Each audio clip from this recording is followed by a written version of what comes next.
a la estructura laboral realmente no se ha transformado. Eso que llegan más y mejores empleos realmente nunca han sido así, al contrario, son solamente en el marco de la flexibilización, son empleos más precarizados, sin seguridad social, flexibilizados, ¿no?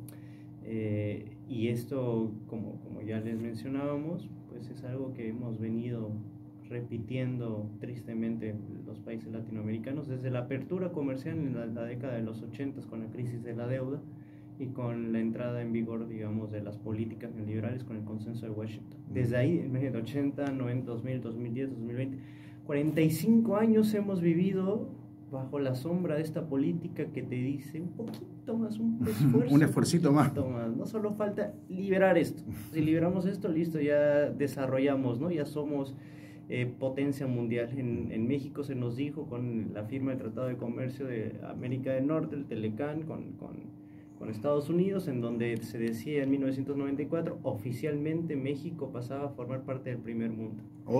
¿Quién diría que unos días después explotaba una lucha guerrillera indígena en el sureste chapaneco, ¿no? Revelando realmente las desigualdades y la pobreza estructural del país, ¿no? Un país donde se gobierna para unos cuantos, las ganancias van en función de los bolsillos de los grandes potentados de toda la vida, pero que condena al resto de la sociedad a una precarización cada vez más ingente, ¿no? Ahora, creo que estamos, perdón, sí. Quiero recuperar esto. Yo le digo a mis alumnos, ¿no? A veces hacen mucha burla de los hermanos paraguayos, ¿viste? Que acá vienen a ejercer los trabajos como más explotados, etcétera. Pero creo que la política laboral de este país actualmente, junto con su política económica, creo que va en dirección de la imagen y semejanza como es la política laboral, la política económica del Paraguay o del Perú, donde existe nula protección a los intereses de los trabajadores, a su seguridad social, digamos, y que las consecuencias, bueno, solo tenemos que cruzar acá el puente para ver qué es lo que ha logrado en la sociedad paraguaya, ¿no? Pero es lo mismo, para allá vamos, digamos, en ese sentido. No, y cruzas el puente y te encontrás con una ciudad grande como es Encarnación, pero te vas un poquito más lejos, llegas a la zona rural, que es inmensa en Paraguay. Ahí sí que hay miseria, hay desprotección total, no hay salud, absoluta, no hay Estado. No hay Estado, prácticamente, Estado ausente, ¿no? Con sí todo respeto. Ese sí es un paraíso libertario, digamos. Claro, el sueño húmedo de todo libertario es ser como Paraguay. Con todo respeto a los hermanos paraguayos que seguramente están escuchando, esta radio tiene alcance internacional, si se quiere. Pero digo, es una realidad, y no lo decimos nosotros, lo dicen los mismos periodistas críticos que todavía existen en Paraguay.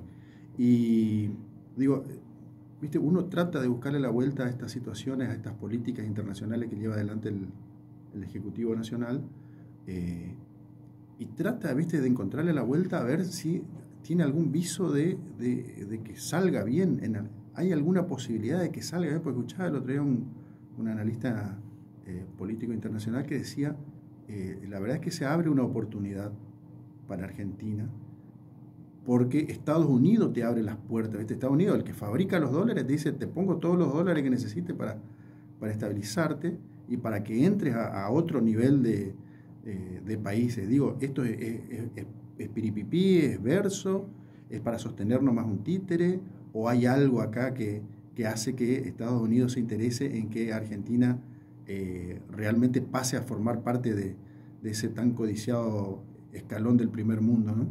Claro. Pues yo creo ya lo habíamos charlado la vez pasada que anduvimos por acá, cuando leímos, me parece, hicimos referencia a este artículo de Paul Krugman, en donde decía que el salvataje de los Estados Unidos de Scott Bessent fundamentalmente era para revalorizar los bonos argentinos en donde habían invertido, entre otras, los grandes financieros estadounidenses, ¿no? Como JP Morgan y algunos amigos de Bessent en ese sentido. El mismo Milei ha dicho que no va a cambiar ni un milímetro su política económica, que como vemos, antes de estar anclada en la producción, en el desarrollo industrial, está más bien anclada en políticas puramente de corte financiero y monetarista, ¿no? Es decir, inyectar recursos, fundamentalmente dólares, gracias al salvataje de los Estados Unidos, que tienen como objetivo que mantener el precio del dólar bajo, ¿no? Que al estar indexado, digamos, a la inflación, digamos, por otra parte también mantiene en ese sentido baja o al menos un poco estable, porque tampoco es que sea baja, digamos, la inflación, ¿no? Que son como de los grandes horrores para la población argentina. Me parece que una parte del éxito que tuvo el gobierno estas elecciones fue haber mantenido por una parte un dólar más o menos estable. A cualquier costo. A cualquier costo, al costo del ultraendeudamiento, es decir, generaciones y generaciones de argentinos van a seguir endeudados a costa de mantener el dólar bajo, que incluso ha sido hasta muy poco benéfico para la competitividad de las empresas argentinas. Y por otra parte, mantener la inflación relativamente controlada, pero digamos que estable, ¿no? Ajá, estable, digamos, pero que ésta se ha anclado sobre todo en la destrucción del consumo, ¿no? En la destrucción del salario. La destrucción del salario, paritarias por debajo de la inflación, ¿no? Nomás con un techo de un 1%, digamos, por mes, que están como a menos 3 puntos por debajo de lo que realmente es la inflación, y no se diga por debajo de la mega devaluación que fue de 20 puntos en relación de lo que se quedó atrás el salario en 2023, ¿no? Pero que en apariencia, digamos, genera un clima de aparente orden, claro, ¿no? Que esto valoran mucho, sobre todo las capas medias. Hace rato, ¿no? Allá fuera del aire hablábamos de cuánto tiempo se sostuvo, por ejemplo, a Menem. Claro. Y no solo eso, sino si nos remontamos a los 80s, la crisis argentina, que prácticamente desde el 83 que se volvió la democracia empezó a estallar, en el 89 ya era algo prácticamente sin vuelta atrás. Ahí recordemos que incluso hasta Menem asumió antes para calmar la crisis, que una vez más fue una crisis por el problema de las divisas. Y de ahí duró 10 años, ¿no? En medio de crisis, en medio de destrucción del salario, de privatización de las empresas paraestatales, de destrucción de puestos de trabajo, enorme destrucción de puestos de trabajo, de violencia generalizada del Estado, pero que mantuvo, al menos en términos macroeconómicos aparentes, porque si veíamos por adentro resultaba que era un desorden completo, como el gobierno de Milei, que realmente se habla mucho de que macroeconómicamente está estable, pero si nos metemos tan solo a ver un chapuzón, ¿no? Y vemos, por ejemplo, los temas como los bonos, etcétera, sobre todo los bonos capitalizables, vamos a ver que no existe nada de lo que dice, pero que en apariencia se mantiene, ¿no?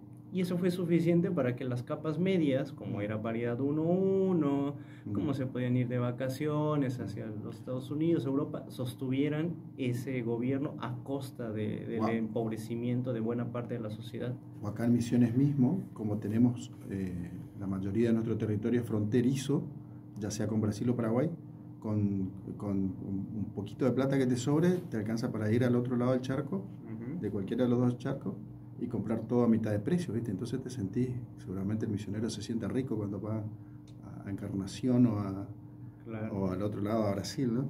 Sí. Mira, eso me hace acordar, me hace pensar, vos ya sos casi argentino, pero no viviste esa época acá, pero la conocés a Moria Kazan, ¿no? ¿No la conocés a Moria Kazan? Bueno, tenés que hacer un curso intensivo de argentinismo si no la conocés a Moria Kazan. Moria Kazan es una vedette ya entrada en años ahora, que fue muy popular, tuvo su pico de éxito en los 70, 80. Y él ya en un momento se convirtió en una de las chicas de Menem, ¿viste? Al menos una de sus seguidoras. Y en un momento le preguntaron de política, ella era vedette, era artista, y le preguntaron de política y le dice, ¿usted qué piensa de la política? Y no, está todo bien en el país, está todo bien, claro, ella era menemista. Dice, pero usted no ve que hay desocupación, hay hambre, hay comedores populares por todos lados. Dice, no sé, yo subo el vidrio de mi 0 kilómetro, prendo el aire acondicionado y no me entero de nada cuando ando por la calle. Claro. ¿Viste? Entonces yo digo, hay un síndrome parecido que surge en esos 90 y ahora de nuevo. Gente que tiene un mínimo y que vota, que tiene un mínimo de poder adquisitivo, un mínimo de estabilidad, que le va a alcanzar seguramente para ir de vacaciones a Brasil, o el que tiene un poco más. Después están los que siempre viajaron por el mundo y ahora viajan el doble. ¿Viste? Levantan el vidrio de su auto, prenden el aire acondicionado y se olvidan de que hay gente que quedó sin trabajo, gente que está pasando hambre, los tareferos que están sufriendo cada vez más, los mismos productores yerbateros evidentemente se están olvidando de lo que está pasando en el país. Sí. Así que bueno, son cosas para reflexionar. Sí, las capas medias son muy ingratas, parece, y le perdonan menos a la izquierda que a la derecha. Bueno, hay un filósofo argentino que ya murió, ya Feynman se llamaba. Él explicaba que, ¿lo conociste? Bueno, él explicaba que programa de filosofía. Claro. Que no es Feynman, el facho asqueroso sionista. Feynman, bueno, explicaba que las clases medias tienen un problema de identidad porque ellos aspiran a hacer algo que nunca van a llegar a ser, que es ser clase alta. Pero tienen terror de descender a lo que no quieren ser, que es ser clase baja. Entonces decía él, ¿qué pasa? Cuando llega un gobierno más o menos populista, la clase media, ¿viste? escala y se aproxima mucho a lo que quiere. Entonces ahí se empieza a votar como rico, ¿viste? Empieza a votar como si fuese de derecha, como si fuese productor, no sé, sojero. Claro, sí, entonces llega la derecha al poder y lo primero que hace la derecha es fundir a la clase media, destruir fuentes de trabajo, destruir el salario de los asalariados, justamente de los empleados públicos. Entonces esa clase media desciende, se aproxima a lo que no quería llegar a ser, que era clase baja. Entonces vuelve a agarrar, dice el Piketty Cacerola, la lucha es una sola. Las capas medias tradicionalmente lo han sido así, históricamente e internacionalmente. Ahora me estaba recordando de un pasaje de un libro de Marx, de la lucha de clases en Francia en 1848-1850, en donde describe tal cual el comportamiento de las capas medias, que si tú lo lees, puedes decir, está hablando de las capas medias argentinas hoy en día, o mexicanas hoy en día, o francesas hoy en día. Capaz en otros encuentros traiga para leer esos extractos, y un poco entender cómo estas capas medias, que realmente no tienen una identidad fija en función de que no son como tal una clase social, sino son clase social de apoyo, a veces tiende a asumir posiciones más revolucionarias, pero en la medida que ve que la incorporación de los sectores populares verifican una amenaza incluso a su propia existencia, o que ellos creen, digamos, en la medida en que también los pliegos petitorios, las necesidades se van haciendo cada vez más profundas en ese sentido, tienden a asumir posiciones reaccionarias y ser cola de furgón al final de las derechas. Bueno, se hizo medio larga la introducción, tenemos mucho material para el día de hoy, tenemos el pronunciamiento de la CTA con respecto a los resultados de las elecciones legislativas, que fue muy duro, no está contenta la CTA en general con esta victoria. Tenemos novedades del sector docente, uno de los pocos sectores que están en lucha acá en la provincia de Misiones, ahora también saltó a la lucha desarrollo social, ahí conducido al frente de la lucha está ATE, que se manifestaron cerca del centro cívico. Decir que venimos de una jornada de paro de 24 horas en esta semana que está terminando del sector docente, y para la semana que viene hay otro paro de 24 horas con una concentración en la ciudad de Candelaria por los reclamos que ya son históricos, que la audiencia que sigue este programa seguramente ya han de conocer de memoria.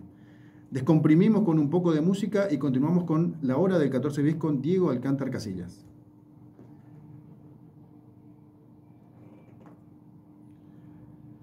Bueno, ahora sí, todo tuyo.